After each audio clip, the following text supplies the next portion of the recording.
Movie time at the El Sleazo. The Mule is directed by Clint Eastwood and it stars himself and Bradley Cooper, and it's a story of Earl Stone, a man who has lost everything, his business, his relationships, his family, and so he decides to take on a job as a drug courier for a Mexican cartel, not to mention he's doing this all at 9 decades old. And for all you Yale mathematician graduates, it's 9 years old. So going into this movie, to say I was excited would be a little bit of an understatement. This movie intrigued me, it had me reeled in. I was on the edge of my seat just in the trailer alone. Well, it'd be safe to say I was darn near pumped. I mean, without a doubt, this movie looked lit, as the kids might say. I mean, this is one of those movies that whoever you're watching the trailer with in the movie theater, you kind of look to them after it's done and you're like, oh yeah. I mean, this had Breaking Bad written all over it, right? Older guy, needs money, family in trouble, joins drugs. But I'm sorry to say, guys, this one's a trap. Such a trap. So what went wrong? Well, to put in simple terms, it was just boring. I'm just waiting and waiting and waiting for this movie to pick up the pace.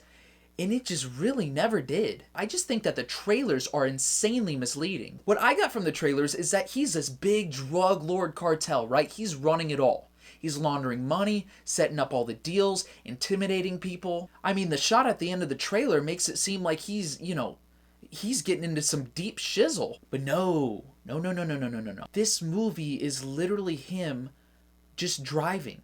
Like, the whole movie. He doesn't really get into a lot of, like, hairy situations. It's really just him on these different runs driving throughout the movie. So the beginning of the movie actually takes place 12 years before the current events of the entire movie in 2005. And it shows our main character, Earl, Clint Eastwood, actually running a business. He's a floral guy. He's a horticulturist. His wife hates him. She wants nothing to do with him. He really has no family relationships in his life at all. He's really just a loner with a horticulturist business. So the beginning of the movie sets up a decent foundation for the rest of the story. We learn that he has no relationship with his family. His wife hates him. He missed his daughter's wedding. 12 years later, lost his business, his house. And so with no house, no business, no money, he finally shows up at his granddaughter's pre-wedding party. And he meets a fella that says, hey, I can get you some serious cash, some serious dough. And all you have to do is drive. So that seems like a pretty good build-up, right? Except that all happens in like 5 to 10 minutes. Like literally all of that happens in 5 to 10 minutes, including getting him like set up and driving on the road. And so I'm just not sure why we rushed through all of that just to get to him driving for like 18 hours at a time. I was so confused and I thought it was such a big whoopsie that, that's a funny word, whoopsie. Whoopsie with the H. Whoopsie. Stupid. For about the first 2 or 3 runs, he has no idea he's taking drugs. He shows up to the shop. They say, we're putting this in the back of your truck. You're going to have the money here. Drive here. Don't say a single word. And they have guns there. And he doesn't say anything about it. He's like, okay, cool with me. I mean, I know he's 90 years old. I'll give him a little pass. But like, you're not going to ask what you're driving? But despite all that, he does get on the road. He starts driving around, making a little cash, plays a little Robin Hood, starts giving back to certain communities and things that he was a part of, like this war veterans community. And he buys himself a new truck. A Lincoln truck, but he buys himself a new truck, a new house, and he even buys the open bar for his daughter's wedding, which was super cool. I did like that he did try to get back with his family. He never really gave up on that. He did realize that all these years, he's had no connection with them because of his work. And he's 90 years old now, so he has nowhere to go, nothing to turn to, no one to be with. And I really do like that aspect of this movie. He does try and connect with them and get back with them and kind of make amends on those relationships and those bridges that he burned. So, I did like that. But the problem with this movie is that I can see how this is a compelling story, right? This all sounds good. This all sounds fine and dandy. But this takes place over 2 hours. I just explained it to you in no more than 5 minutes. It's just so boring and nothing happens in between. All we really get on these driving scenes is like 15 different takes and scenes of him singing different songs on the road. I've been everywhere, yeah, I've been there. How many times can we get a singing song in one of these scenes? I mean, don't get me wrong, he's such a cute old man with his hands on 10 and 2. He's tapping the steering wheel, singing these songs. It's really an adorable thing to see. But the entire movie is like that. I can't tell you how many times, like the first 30 minutes of this movie, I was just sitting there and I was just like, all right, when's this going to pick up the pace? When's something going to happen? And this was on like run 3. And so on run 3, nothing happens. Then it's like run 9, still nothing happens. Run 12. I don't know why I only just mentioned numbers divisible by 3. Shout out to all my mathematicians still with me. But regardless, there's just nothing that happens in this movie. There's no tension. I wanted this movie to be a movie that I was gripping the edge of my seat, like in the trailer. The most tense scene in the entire movie is already in the trailer. The one with the policeman and the dog. This movie, I should mention too, was actually based on a true story. There was actually a 90-year-old man who became a drug mule for a Mexican cartel. Which also makes me think of the airplane movie Sully, directed by Clint Eastwood with Tom Hanks. I mean, Clint Eastwood is really good, and you have to give him credit. He's really good at taking true events that are really interesting on paper, but don't make good movies. They're very boring movies. I mean, in Sully, there's like 15 good solid minutes of him actually flying the plane into the river and saving everybody, and you're like, oh, that was awesome. But then the other hour 45, you're like, goodness, this is dragging. I had some problem with the acting at parts. Clint Eastwood was good. Nothing outstanding there. He's not really one of those characters that could really carry a movie that you look back on and you're like, man, he was a great character. He's not like Anton in No Country for Old Men, and he's definitely not like Walter White in Breaking Bad. And that's why I think this movie would have been an awesome documentary. Because the difference between a drama 2-hour movie and a documentary is telling the story, right? It tells it as it is, face value. You're getting the knowledge, you're getting the information, that's it. But with the movie, you have to set up an atmosphere. You have to set up a baseline, a story, tense moments, a climax, an ending. But that wasn't there because this just shows at face value. This just shows literally what happened. A lot of it is driving. It's like The Walking Dead with the actual walking. We do not need to see that. This literally had such little story within the story that they just had to do stupid stuff to create conflict. Like the scene with the dog and the policeman. He didn't get pulled over. He pulled over on himself to look in the bag because he was interested what was in there. And then the police guy just showed up. And he doesn't like pull up or he doesn't know he's coming. He just shows up. Like his door shuts. I have no clue where he came out of.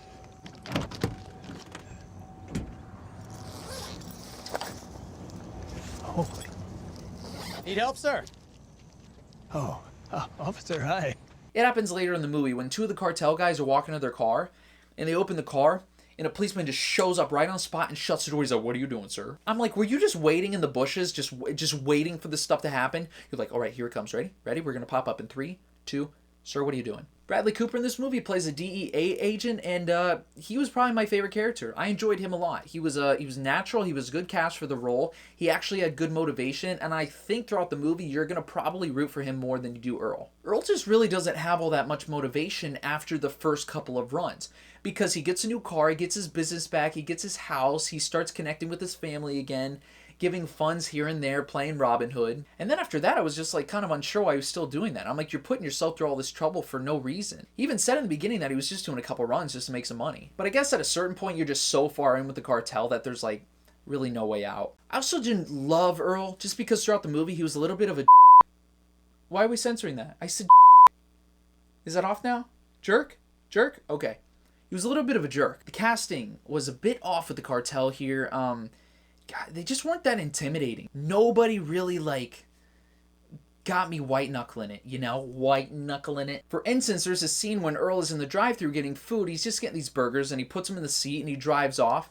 And the cartel kind of jumps in front with their cars, and a guy gets in the passenger seat, and then he holds a gun up to Earl, and he's being all intimidating, being all, scary, and he takes the burgers, and he rolls down the window, and he just throws them out the window. And just kind of looks at him, and you're like, what?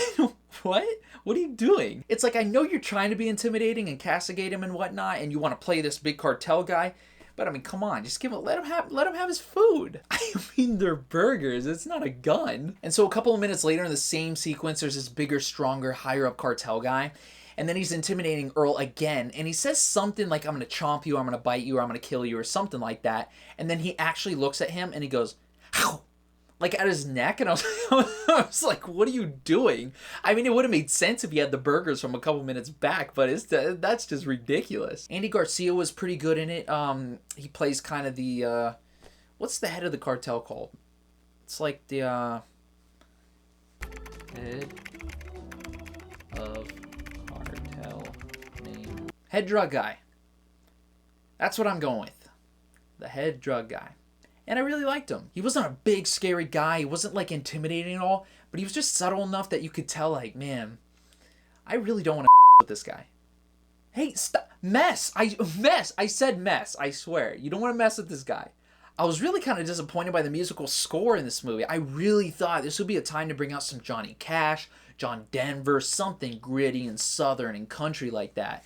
But I mean, well, we did get about 14 songs on the road trip the entire time. You know, Mr. 10 and 2 on the wheels. I mean, even at the end, at the most like climactic point in the movie, this big climax, we're building up to this whole thing, and there's no musical score at all, which can sometimes really work. If you have a really good movie and you just want to show the raw, unedited footage, it can really pay off with no score. In fact, I kid you not, a lady went to the bathroom in the climax of the movie.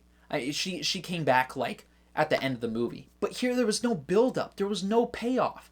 In Breaking Bad, Walter White, I mean, he went through everything. He that was like his baby. He laundered the money. He evaded the police. He outsmarted everybody. His own brother-in-law, who was the DEA agent. I mean, he went through everything. He sacrificed his family. He really turned into an evil, dark person. His whole personality changed. I mean, you could feel when the ending came, when the climax came in Breaking Bad, that was like, I mean, that was everything. But in this movie, again, it comes back that he's not a cartel guy. He's not the top of the chain. He's not the top of the food chain. I don't know why I would say that twice. So that again comes back to the lack of story, the lack of substance. There wasn't much to work with there. It would have been a much better documentary. And if I could find the man who decided to put a Lincoln truck, a Lincoln pickup truck in there, I mean, you couldn't scream advertisement louder than that. Ford, Chevy, Dodge, Lincoln. Hey, if you want a good road trip music movie, you can make a playlist. The Mule was a subpar movie, and I'm going to give it a 4 out of 10. As always, guys, thank you so much for checking out this video. If you enjoyed the video, leave a like below. Let's try to get to 20 likes. That would be awesome. Stop! I'm not even saying bad words. I said that'd be super awesome. Leave a comment below. Tell me your favorite Clint Eastwood movie or your favorite drug-related movie. Tell me if you've seen The Mule, if you haven't, if you're excited, if you're not. And as always, if you haven't yet, please subscribe to my channel. Hit that bell for notifications. And as always, for everything good, great, and okay, I'll see you in the next one. Bam!